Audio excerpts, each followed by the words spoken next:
Hello po sa isang nanonood dyan.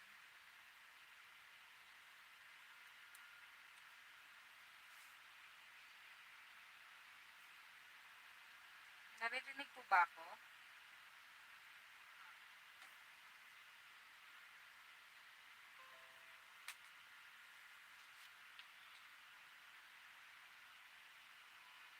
Salamat po sa patansa.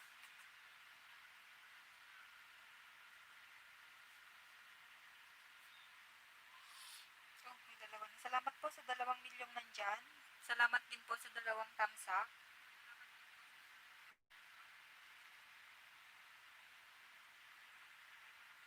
Pa-comment lang po para makita ko po kayo.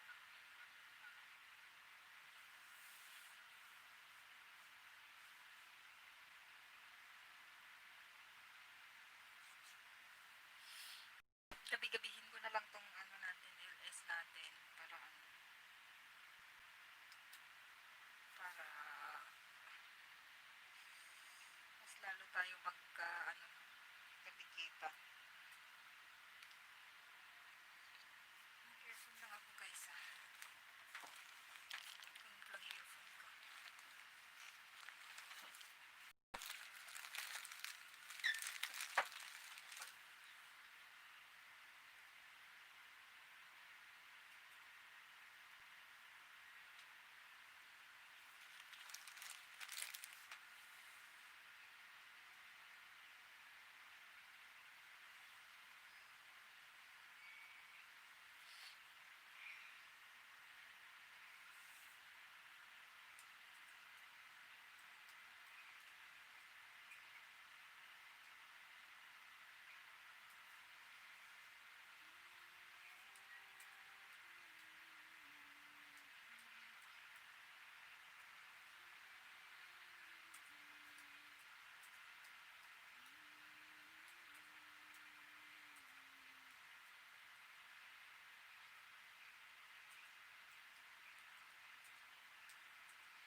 Salamat po sa 2 milyong nandyan.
Salamat po sa 3 milyong taong nandyan.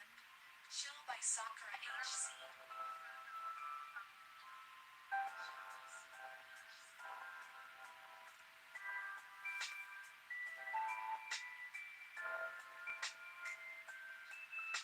Take you there.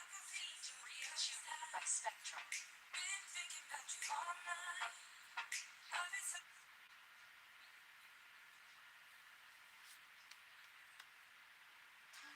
Searching for music for your next video? Then you need to check out Artist. With amazing new music added daily.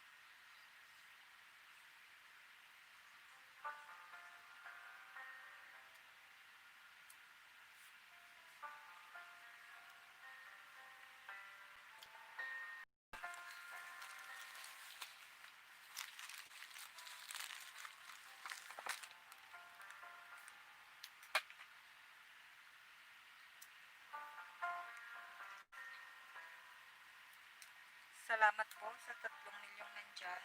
Pa-comment lang po para makita ko po kayo para ano po.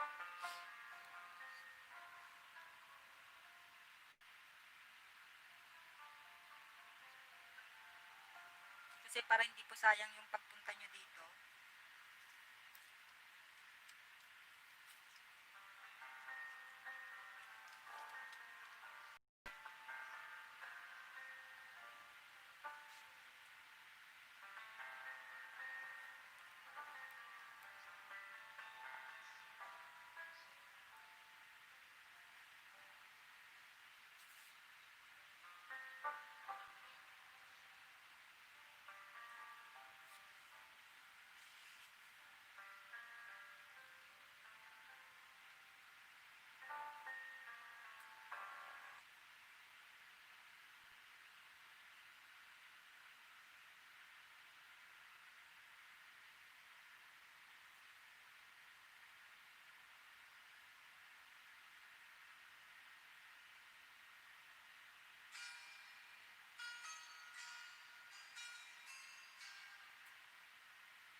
for the best music video videos? Then you should check out artists.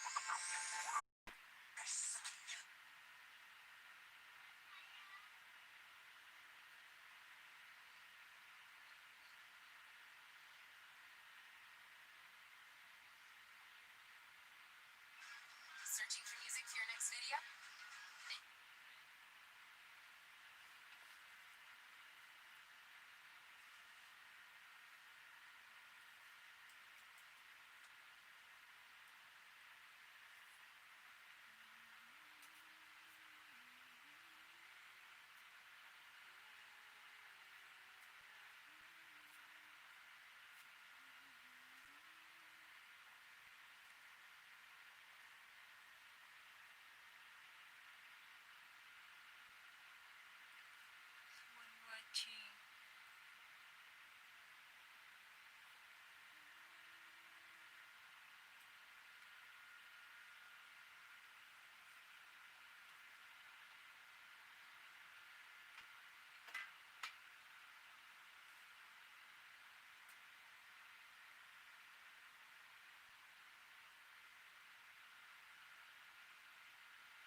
Salamat po sa dalawang taong nandyan na rin po. Para habang ano po, hindi po tayo boring. So, syempre patawag-tawag po sila doon. Kakain ko po na. Hindi po siya sponsored product. Nobody tips. Kain po tayo.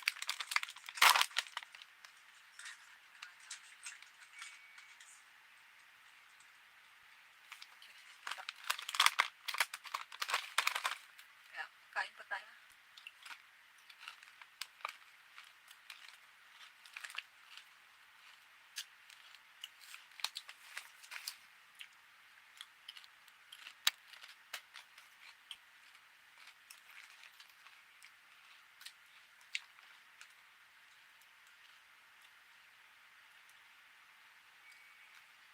Feeling ko mas maganda kapag ano.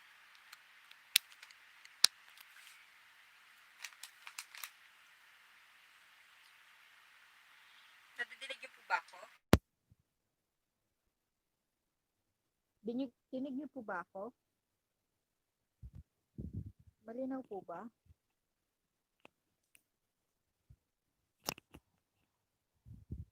Malinaw po ba?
Salamat po sa 3 milyong nandyan.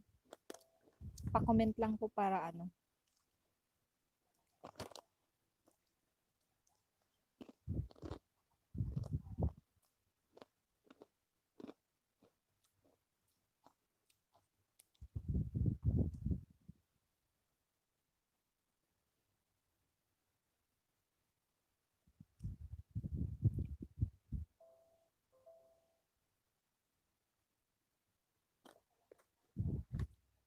Hello po.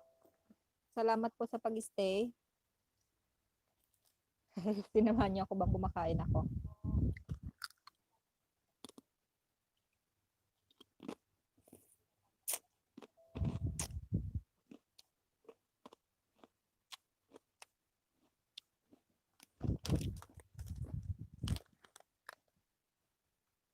Salamat po. Salamat din po sa pag-like.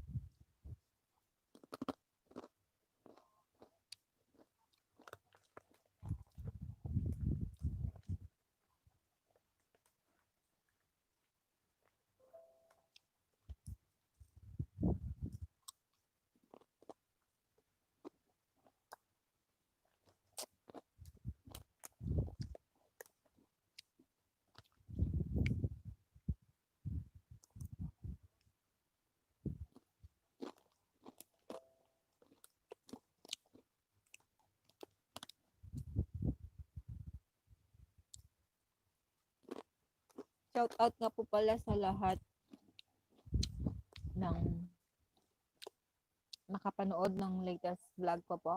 Maraming salamat po sa inyo.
Good yung ano ngayon. Nova. Hindi siya masyadong maalat. Kasi yung last na nabili kong Nova, ano, maalat. Pero ito hindi maalat. Kaya 3 star para sa Nova chips.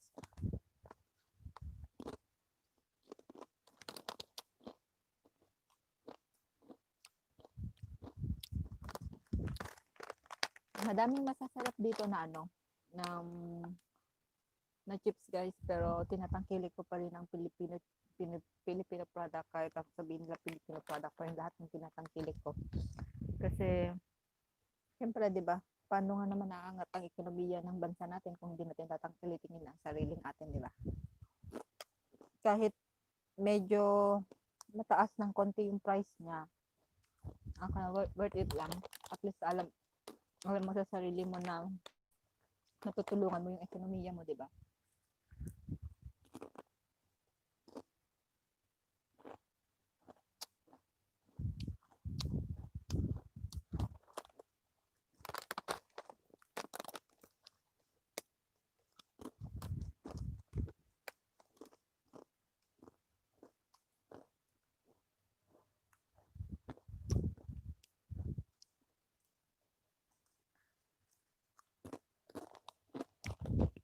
Actually guys, mahilig ako sa ano, ano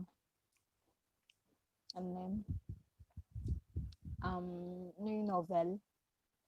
Ewan ko kung magugustuhan nyo. Meron akong mga novel dito eh. Kung baka gusto nyo pakinggan. Wait lang.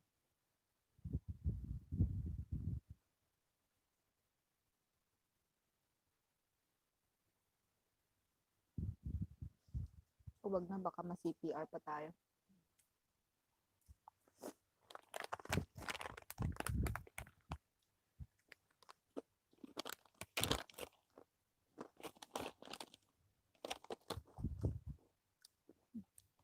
Ay! Wow, thank you ate. Ano pala, merong comment dito. Basahin ko na lang. Hindi nag-a-appear sa akin yung yung mga comment niya. Sabi ni Ate Mariel, ano po, continue to do what your heart desires and God will lead you through. Tama ba yung pagkabasa ko? Wait, nasan na yan? Sabi niya, continue to do what your heart desires and God will lead you through. God bless you, Ading. Salamat po, ate. Salamat po.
Bulog na ako.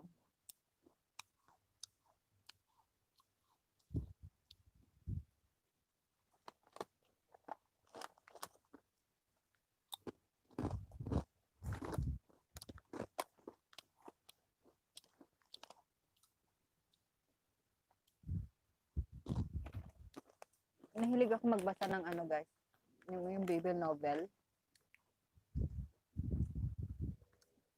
Kung sino man pong nagbabasa, marami na akong nabasa dito eh. Ina-install ko lang.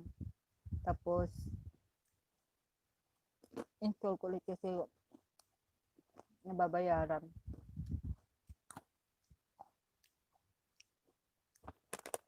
Nababayaran yung niya.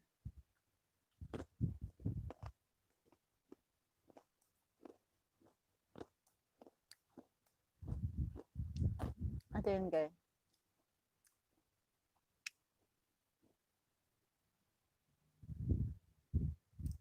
English kasi siya, pero syempre guys, pagpasensyahan niyo yung English ko kasi hindi naman ako ganun kagaling mag-English.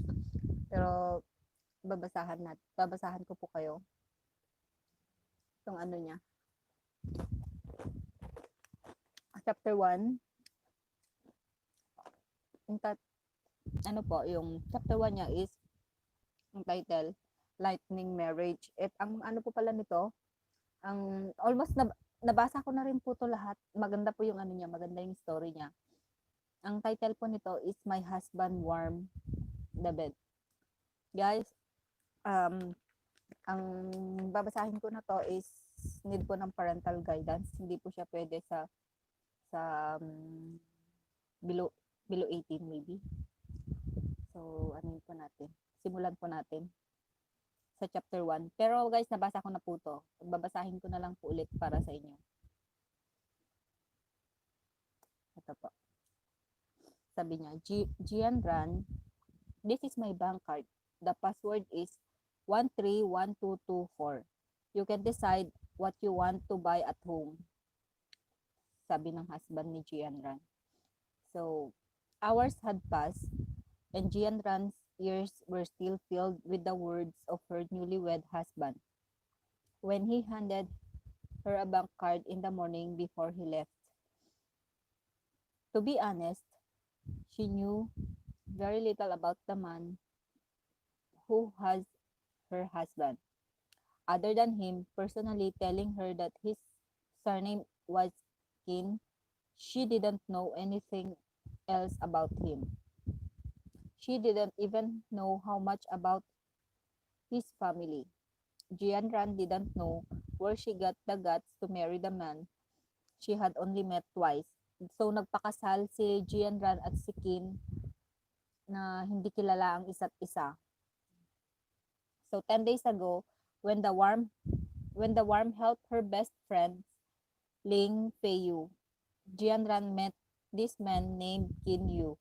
So ang nagpakilala kay Jian Ran at kay Qin is yung best friend ni Jian Ran. Ang naging tulay para magkakilala si Jian Ran at si Qin Yu is through Jian's best friend. Pag ganun, na si Feiyu, Ling Feiyu. So, tuloy natin. Jian Ran met this man named Qin Yu when she was stepping on the road to a blind date once again.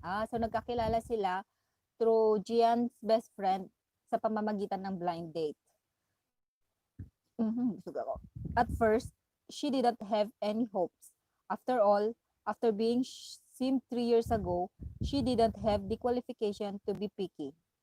So naloko na pala si Jian dati, 3 years ago. So parang wala na siyang wala na siyang way para maging choosy pa, parang gano'n. So she could only be picked by others because she couldn't be picky about others. She was 15 minutes early on the day of the blind date. So dahil hindi siya choosy, so siya yung maaga, instead yung guy ang maaga sa nila, sa blind date place nila. So ito na. If they couldn't gain an advantage in terms of their own conditions, they could only perform better in other areas, hoping to leave a good impression on the other party. Marry yourself if you can meet the right man, and you can put your parents at ease. Ano sabi niya? Marry yourself if you can meet the right man.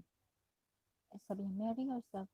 Ano yan? Marry yourself if you can meet the right man, and you can put your parents at ease. So kung magpapakasal pala si Jian Ran, according sa parents kung makakahanap pala si Gian ng papakasalan niya, doon lang makakampante yung parents niya. Ang ganon. The man she was going to meet was neither too early nor too late. The man was dressed very formally, giving Jianran at first impression that he had placed a great deal of importance on this blind date. So, napaka-formal nga ni Qin Yu.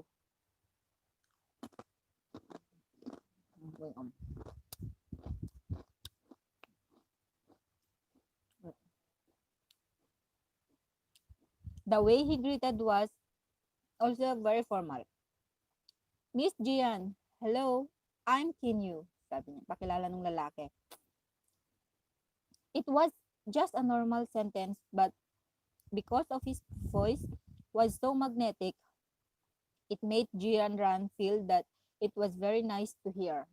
Oh, wow. Na-impress si Jian sa voice ni, sa magnetic voice ni Kinyu.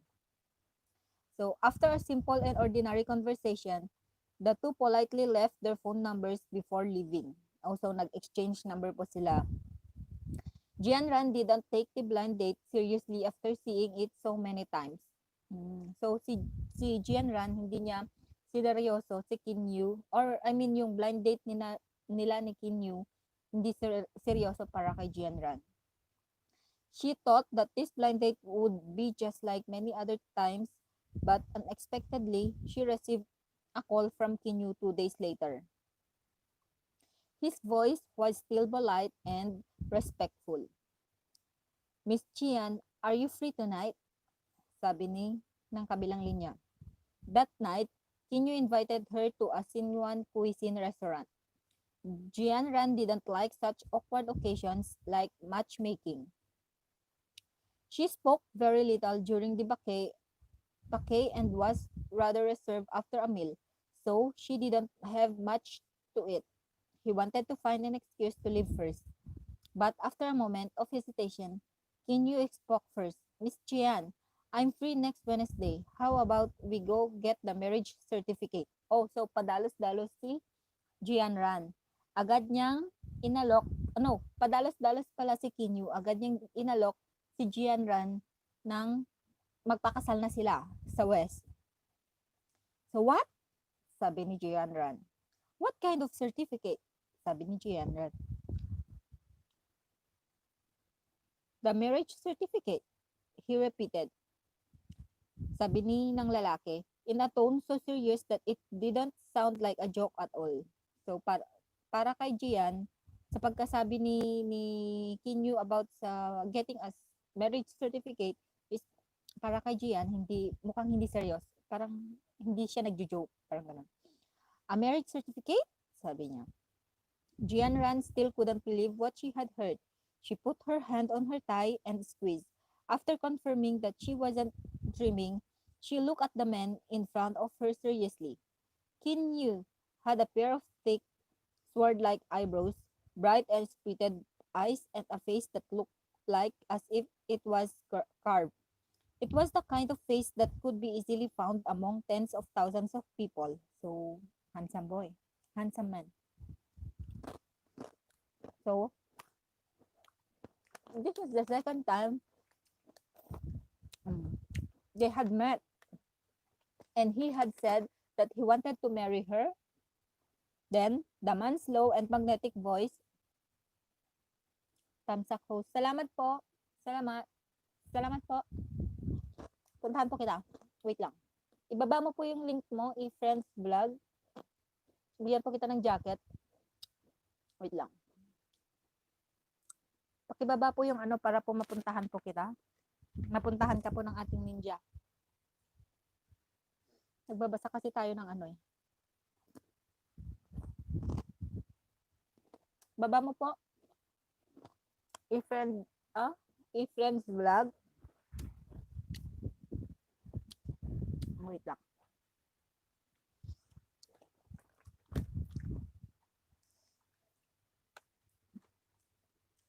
I-friends vlog, pakibaba po yung ano mo, yung bahay mo. Pupuntahan po kita.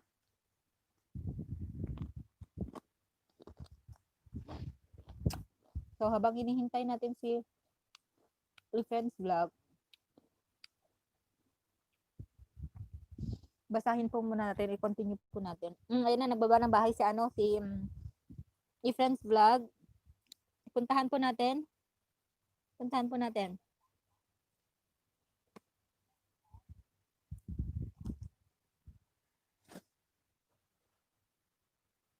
Wait lang.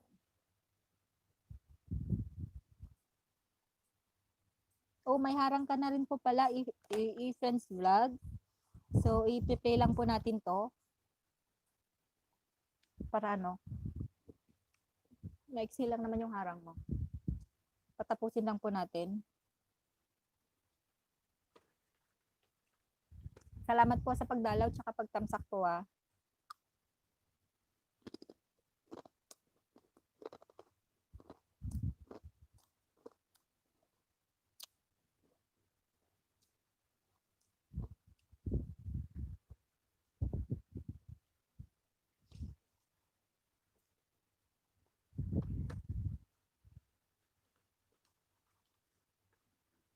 Haba ng harang mo.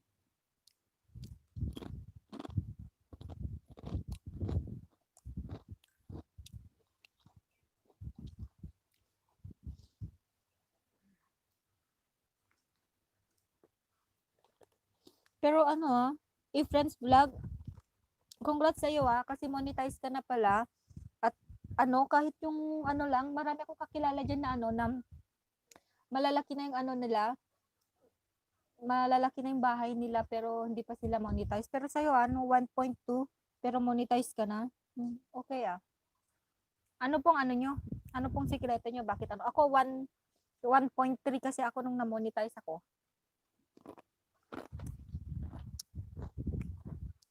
Haba ng harang mo. Wait lang, ilang minutes. May 1 minute pa. Sino po yung pumasok? Oh, congrats! So, ang ginawa mo, inuna mo muna yung ano, inuna mo muna yung 4K requirements bago po kayo ano, bago po nyo inano yung subscriber, ganun ba yun? Kasi astig ko ngayon lang ako nakakarinig ng ganyan, yung 1K pa lang muna na. Oh, hi po sa bagong pasok. Ano, paano ba ito basahin? Esme Habel, salamat po. Salamat din po sa patamsak mo. Bigyan po kita ng jacket para po makapagbaba ka po ng bahay mo para mapuntahan ka rin po namin after ni e-friends vlog. Oh, YF muna. Sana all money na.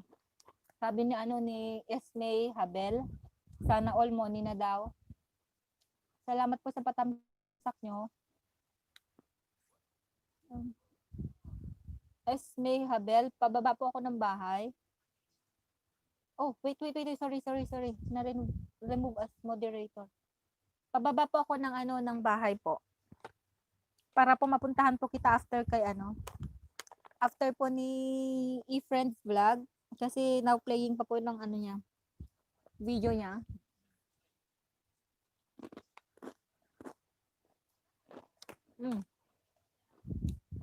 Sabi po ni e-friends vlog, Esme Habel, kaya yan tiyaga lang po.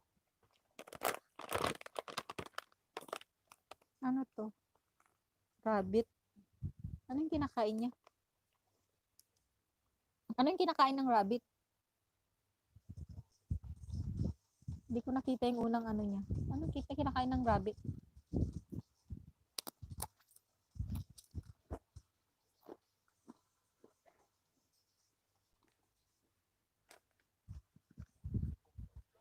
Puntahan po kita mamaya, ano, pababa lang po ako ng ano nyo, ng bahay nyo, Esme Havel.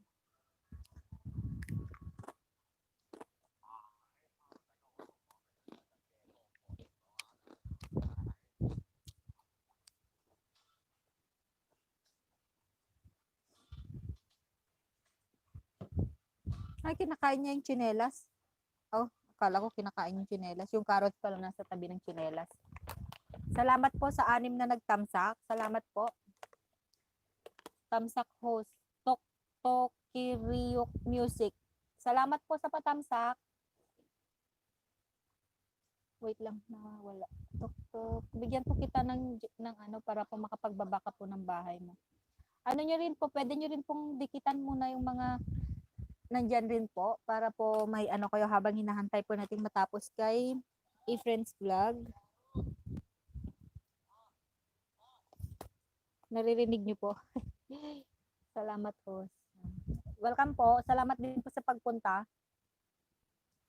Carrots host.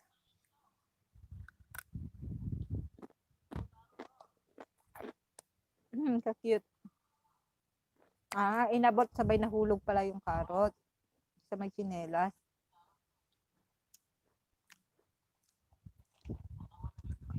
Ang cute ng rabbit. Ano yung rabbit? Nakaano lang po?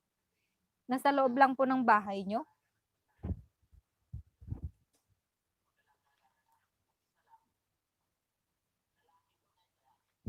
Ay, lalaki. Mm. Best friend na pala sila ng pusa.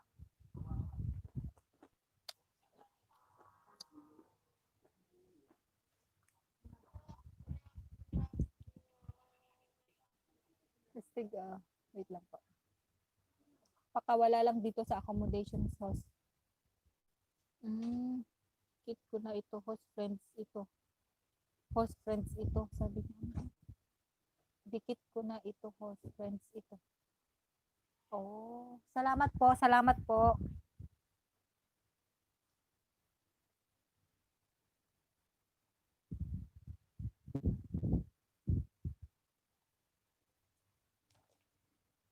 Hindi nyo maubos-ibos yung ano yung carrots in 3 minutes.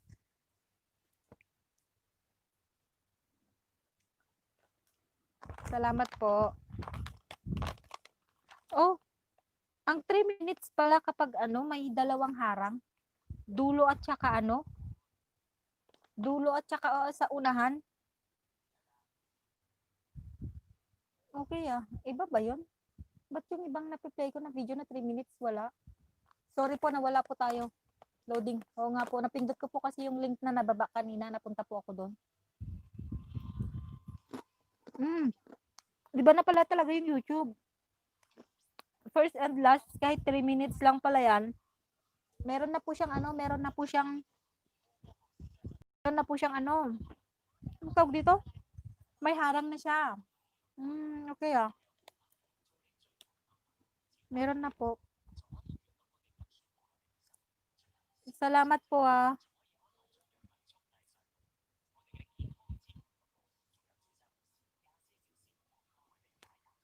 Ayan, hindi na lang po ako siguro mag-iiwan ng bakas. Ako yung pang 48 at 49 na tamsak sa video nyo. E-Friends Vlog. Kasama na po harang nyo. Salamat din po sa pagpunta. So, next naman natin na ipi-play is, pababa lang po ako ng link para makita ko na wala na po kasi. Ni Esme Habel. Pababa po ako ng link para po mapuntahan.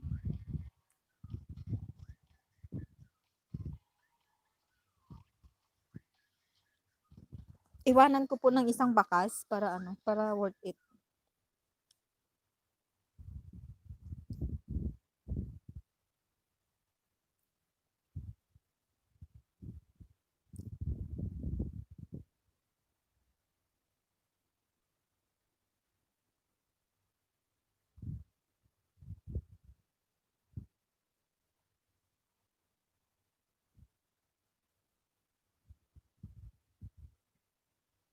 Ba't loading?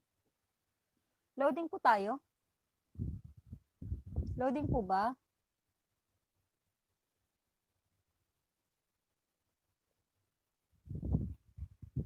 Oh, loading na nga.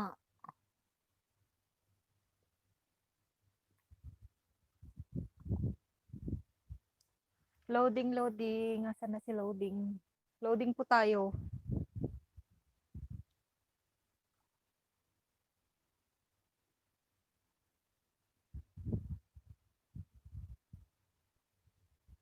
Loading po ba ako? Loading po.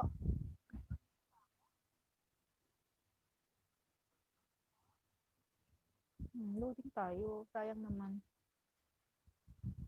Naririnig po ba ako ni Esme Habel? Paano na lang po?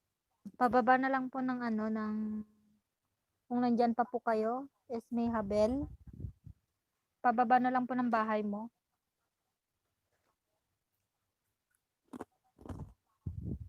Loading yung isa.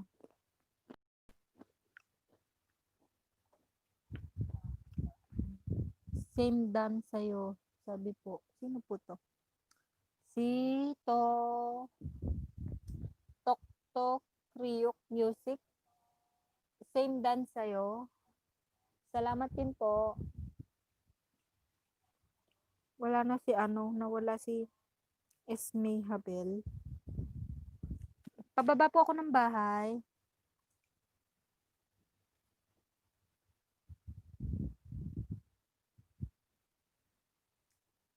Para mapuntahan. Same nawala siya.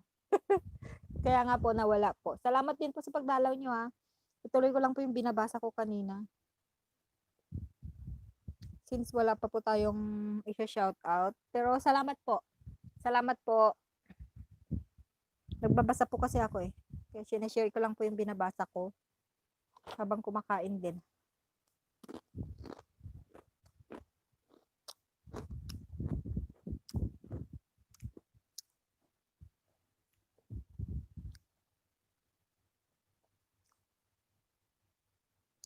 This was the second time they had met and he had said that he wanted to marry her. Then, the man's slow and magnetic voice reached her ears. I thought Miss Jian was the same as me. The purpose of dating is to form a family, marry and have children, and lead to a normal life. That's right, I think so, but it's only the second time we've met. Don't you think it's too fast? Jianran told her thoughts. She wanted to have her own family, but she had never thought that they would be so hasty. It is indeed rather fast. Kinyu's expression remained calm as he continued her. As he continued. After our first meeting, I went back to think about it for 2 days.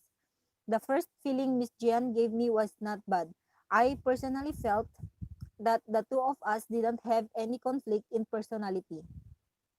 So, I wanted to give it a try.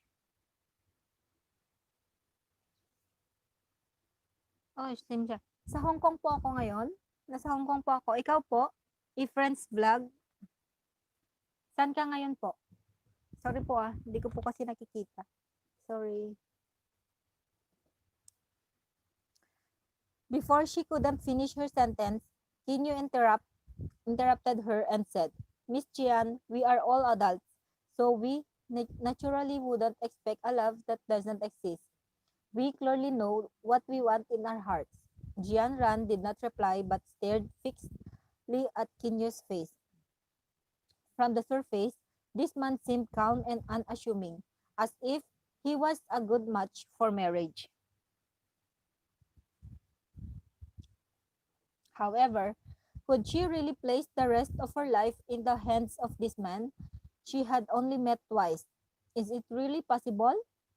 Seeing her Seeing her hesitation, Kinyu added, maybe I was too impatient and didn't consider your feelings.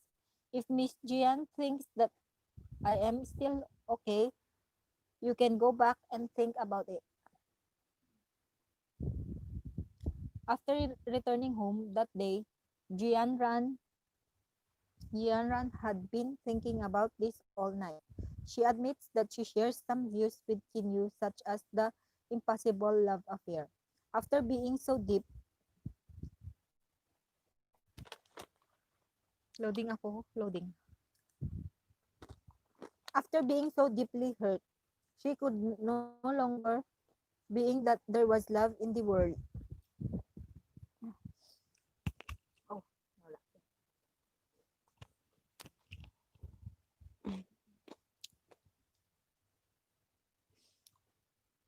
Jian Ran stayed up all night. The next morning, she dialed Kinyu's number and agreed to his marriage proposal. That morning, Jian Ran took the household register book, and in the afternoon, she and Kinyu went to the marriage registration office to register. When she and Kinyu walked out of the Civil Affairs Bureau with their marriage certificate in their hands, there was an indescribable feeling in their hearts. It was said that marriage was a woman's second life, but now it seems so simple. 9 pieces of 9 color certificate had engraved Kinyu's exclusive mark in her life. Yesterday was the day Jian Ran moved into Kinyu's apartment. Last night, Kinyu also acted like a gentleman, voluntarily leaving the master bedroom for her to rest he rested in the other bedroom. Jianran never thought that Kinyu would give her his bank card before he left for work today. She still didn't understand him, so how could he be so confident about handing him over no handing over all his possessions to her? Jianran no,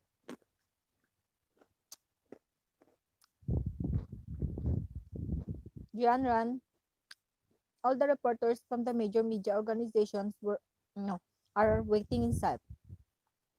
The people from the board of directors and the new CEO are about to arrive. What are you staring at now? The manager of the PR department, Shu Yawai's stern voice interrupted Jianran's train of thought. She quickly withdrew her thoughts and said with a serious attitude, Manager Shu, I'm sorry. I will take note of it. Shu Yawai looked at Jianran, her tone strict.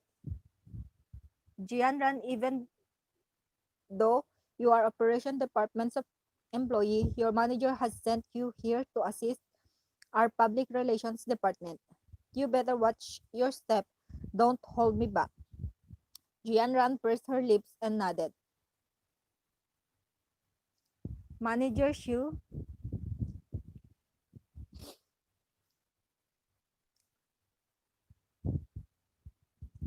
wait.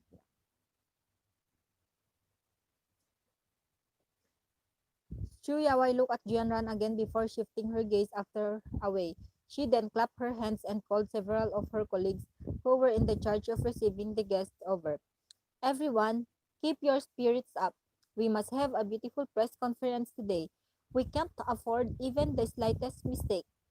As Yu Yawai spoke, she looked at her single staff member with a serious expression. Yes, the PR department that was in charge of receiving the guests and the colleagues that were sent to support them replied is unison. Yu Yawai's gaze finally landed on Jianran. Jianran, I heard that you are one of the most outstanding employees of your staff. In a while, you will follow beside the CEO and take charge of his work. You don't have to worry about other matters. Jianran nodded, but before she could reply, Ma Dana, a gloating expression appeared on her face. Jianran, if our new CEO is not married, won't you get lucky in the near future? To put it nicely, they would have a chance to get close to the new Lord CEO.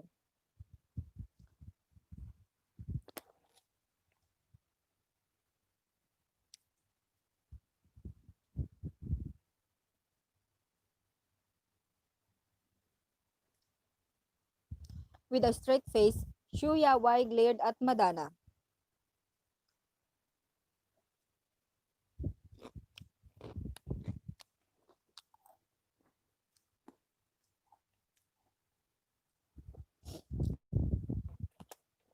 Today may affect the future of all of us. Be more serious. After being scolded by Shu Yawai, everyone remained silent. Jian Ran took a deep breath, trying her best to stay in her best condition. It was Shu Yawai's fault for his being so nervous. Inom lang ako. Hindi mo ubos-ubos yung kinakain ko.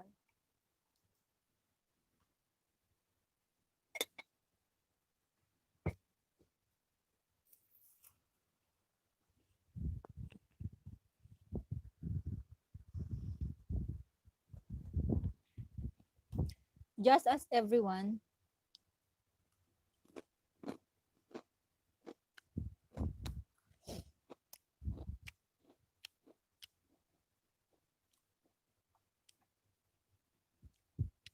Just as everyone thought that the company was at peace, the board of directors suddenly released a news that the CEO was going to be replaced. However, the incoming big boss was extremely mysterious. The people in charge of each department had tried to ask about it through various channels, but they hadn't, ano ba? Hadn't, hadn't, what? Had not Helen found any information about it. Jianran was not someone who liked to join in our fun, so she could not help but stretch out her neck to look at the entrance, curious to see who this big boss was. He's her. All the direct, oh, he's her. He's, he is her. No, he is here or her. Ano bang pronounce it? He's here or he's here.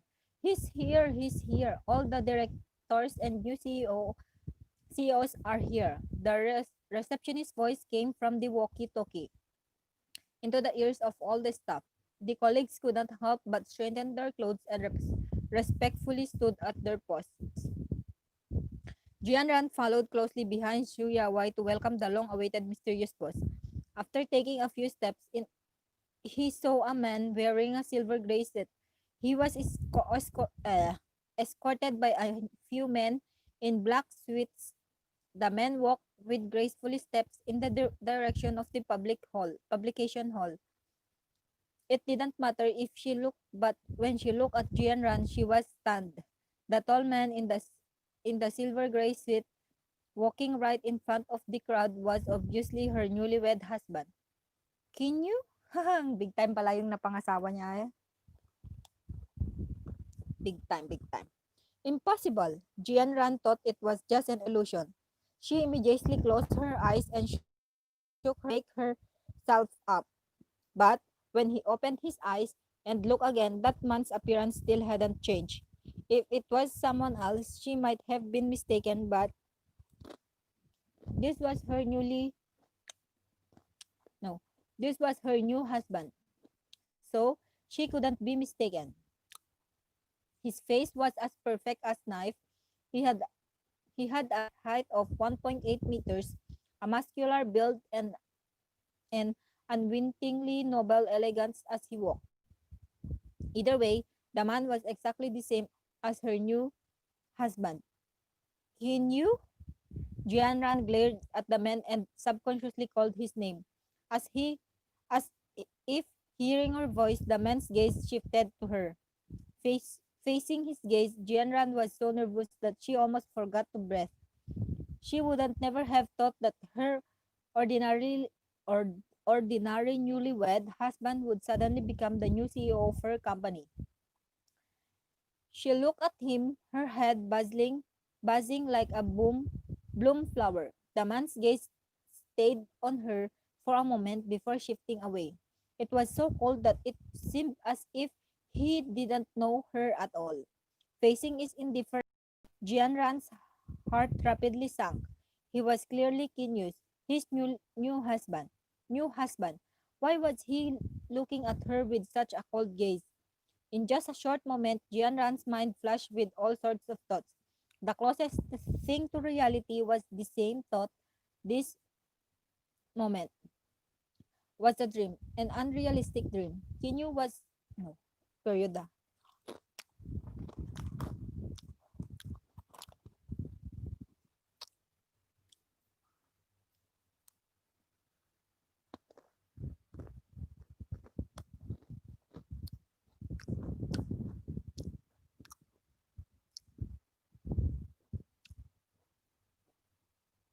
Kinyu was always gentle and refined.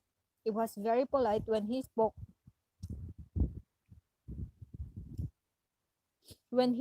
and would never pretend not to know her. She quickly pinched herself and the pain made her twinge her mouth.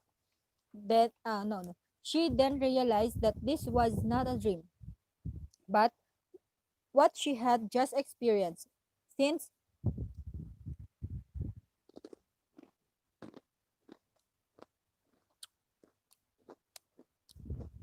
wait lang. Since this wasn't a dream, there was another possibility. No, there was another possibility. It was that this man only had the same face as Kinyu. But, in fact, they were two completely different people. Shu Yawai tugged at Jianran and scolded in a low voice. Jianran, what kind of occasion is this? What are you doing? Jianran seemed to to have awakened from a dream and was slightly annoyed that her mind had wandered off. Shu Yawai scolded him again in a low voice. Hurry up and catch up. Jian Ran nodded and quickly followed behind the new CEO. At the same time, she hid her emotion and professionally faced this big boss that looked like her new husband. Shu Yawai quickened her pace to catch up to the group of the new CEO and open the doors of the reporters reception hall for them. Please welcome our great directors and new CEO. As Yu Yawai's loud and passionate voice filled the huge press conference hall, burst into applause.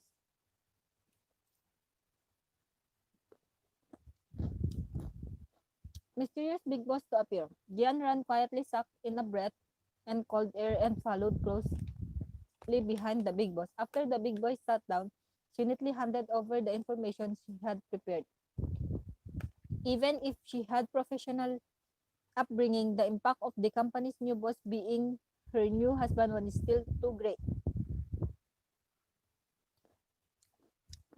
Her husband accidentally trembled and the data in her hands dropped off two books. Just as Jian Ran was about to squat down to pick up the folder that dropped, Kinyu bent down to pick up before her. He then lowered his voice and whispered in her ear, "Wait for me at home tonight." If Kinyu didn't say that, Jian Ran could still forcefully take him as someone who looked the same as her husband. Upon hearing these words, Jian Ran's mind went blank. As if she was in a daze, she forgot what she was supposed to do. Fortunately, all of the reporters' attention were not on her, giving her some time to adjust her mood. However, the reporters did not notice her, and the keen-eyed PR staff did not miss this small, small episode. The PR department was well prepared, and the department coordinated well. Kinyu had enough prestige to intimidate the audience. So this friends, nabubulol na ako. Wait lang guys. Break muna, break muna.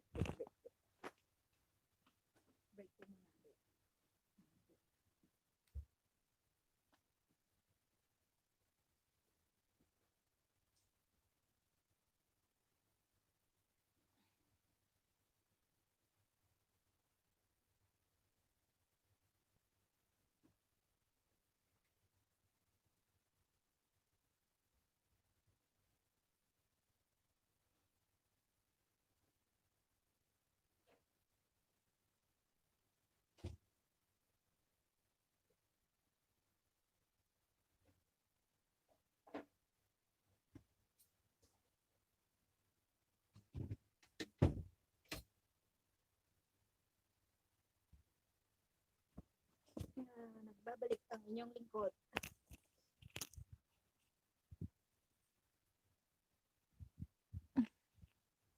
Sana yung binabasa ko guys. Busog ako.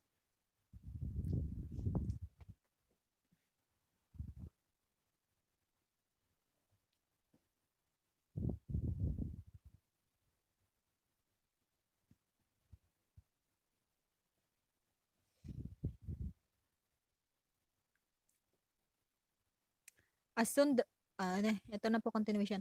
As soon as the new CEO left, Madana squeezed over Jianran just now, accidentally dropped the documents and managed to attract the attention of our new CEO. Jianran frowned slightly. She turned around and spoke to Shu Yawai. Manager Shu, I'll head back to operation department after I finish my work in the PR department. Looking at Jianran's back, Madana was so angry that she stamped her feet. She ignored me. She actually ignored me. Why is she so arrogant? Shuyawai glared at Madana. Don't just stir up trouble all day. If you continue messing around, you'll be next to leave. Do your job well. If you can, as long as you climb higher than her, you will be qualified to pull.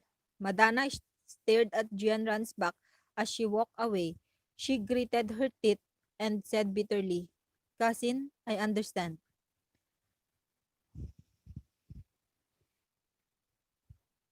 Chapter 3. When Jianran returned to the office in operation department, she heard her colleagues in the same department discussing about the new CEO. Everyone started spouting nonsense as if they knew this new CEO very well. When her colleague Lin Mei saw Jianran, she hurriedly came over. "Jianran, it's your luck that you were able to stand beside CEO and work as soon as possible." Jianran smiled slightly. "It's all work. I don't care which side I stay with. If you think that I if you think that working at CEO is good in the future, when you encounter things like today, the manager will send you." Yemei quickly waved her hand. "Although our new CEO is very handsome, but those eyes and aura are not something that little shrimps like us dare to approach. The new CEO will come over later to conduct a routine inspection." Salamat po sa nandyan. Salamat po. Department Manager Zhao Zhao Juning walked into the office and instructed the peoples under her. The new CEO was coming to inspect. Mahirap po pala kapag kapag yung host is ngayon ko lang po pala na-experience yung yung ganito. Yung babasahan ko kayo, nag-try lang po ako. So alam ko po yung feeling ng mga host na yung madami pong pumupunta sa LS nila tapos nagiging makulit po tayo na na viewer. Kaya po madalas nagagalit sila, is ganun pala yun. Kakapagod po pala. Totoo, meron ako isang LS na napunta na, sabi niya nakakapagod po talaga pag lalo na kung pasaway yung mga viewers. Ito na po yun. She still needed some time to digest the fact that her new husband was the company's new CEO, so she was not ready to face him yet. The rest of her colleagues had already returned to their seats. Only Jianran was still standing blankly on the spot. Zhao, Zhao Junqing looked at Jianran and asked, "Jianran, you still have matters to attend to." "I'm fine." Jianran came back to her senses and quietly clenched her fist. She quickly went back to her computer to check the customer information. Not long later, the elevator jingled and Kinyu once again appeared in front of Jianran with a crowd of people surrounding him. Luckily, Kinyu only said hello to the staff in the department, then listened to Zhao Junking's simple report before leading the group of people away. Once Kinyu left, the operation department became rowdy again. Even the usually calm Zhao Junking could not help but gossip with everyone.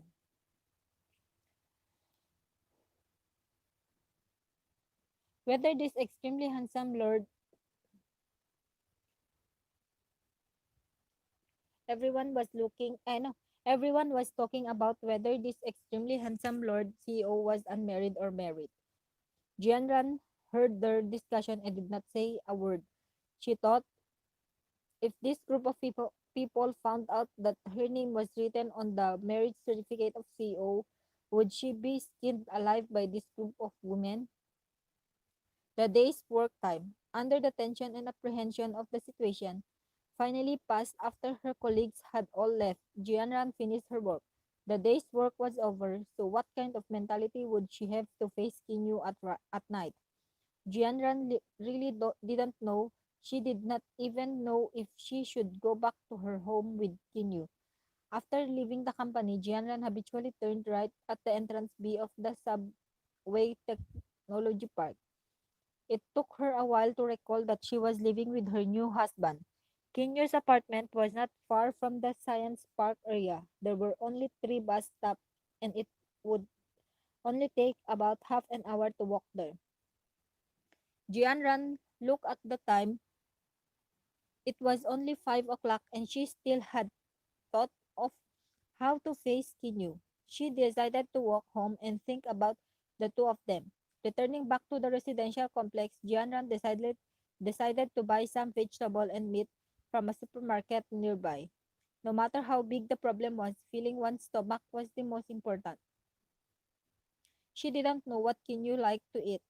Kinyu liked to eat. No. So she took out her phone to ask him about it. However, she was worried that it wouldn't be convenient for him to answer her phone, so she put her phone back. After choosing the ingredients, he carried them home. Jianran was still a short distance away from the elevator when she saw a figure that was both unfamiliar and familiar. He faced the elevator's entrance and stood up straight. The light gray suit he wore gave him a very nice appearance. Kinyu stood straight and upright. His figure was well proportioned. From afar, it looked like a beautiful scenery. Even to this day, Jianran still couldn't understand.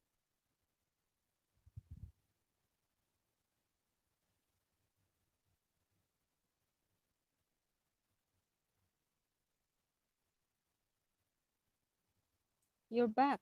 Jianran walked over and greeted him in the most ordinary way. Yes, Kinyu turned around and looked at her, but he didn't see any different expressions on her face. Jianran gave him a faint smile and stood by his side. She only glanced at him once and felt that this man seemed to be different today. She couldn't recall exactly what was different. Out of the corner of his eyes, he snuck a glance inside. It turned out that he was wearing a pair of gold-framed glasses today. He looked much more stable and reserved.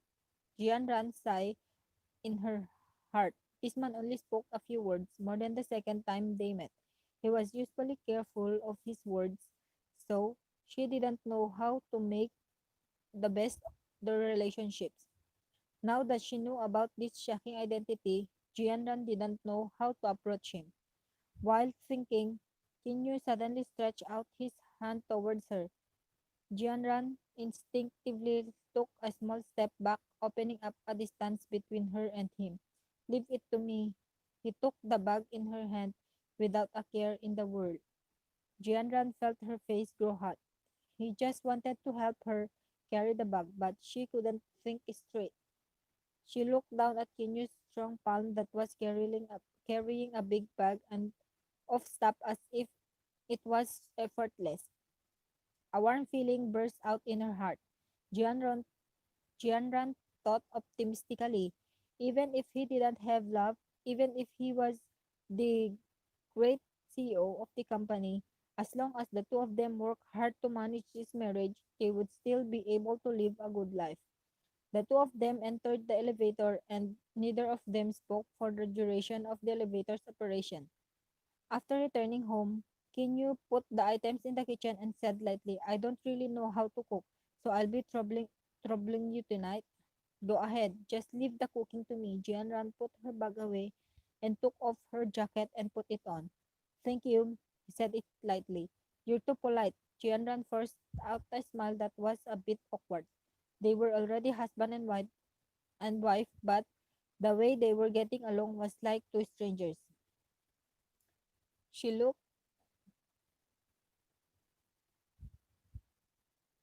She took it for granted that her wife couldn't cook for her husband, and his manner of speaking to her unconsciously widened the distance between them.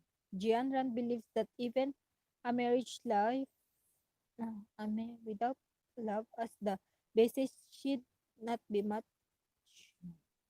not be such a strange way of getting along. Without further ado, let's end this live stream. Bye bye guys. Thank you for watching.